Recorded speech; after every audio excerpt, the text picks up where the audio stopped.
Hello guys, good morning. For today's video, ako dahil i-flex ang nindot kayo nga garden sa akong magulang nga sila si Ate Lilit og Manay Cardo. Super nice kayo guys ang place diri, very peaceful og relaxing. Mo ni iyang gardening diri sa diri ni na sa babaw sa kuan, bunbun.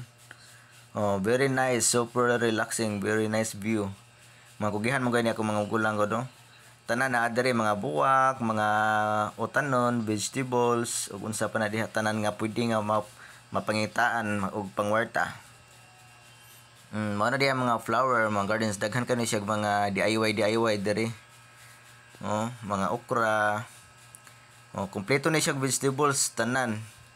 Napoy mga dragon fruit. Oh, yes, kani diri nga dragon fruit akong gipakita is kuan na siya diha las tubangan, minimal na siya. But sa luyo nga side is grabe, daghan kayong bunga. Oh, may kani sila mo garden creative kayo, daghan kayo mga DIY, bisag unsa lang design. Actually nakadaog ni din akong magkuwang sa kuan sa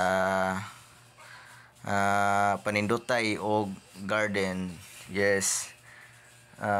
Sa cleanliness og sa clean and green nakadaog na siya. Mga bukutan man sila, maayo kayo mo design. Shout out to mga dati. Ug mao ra to guys. Thank you for watching. Bye bye.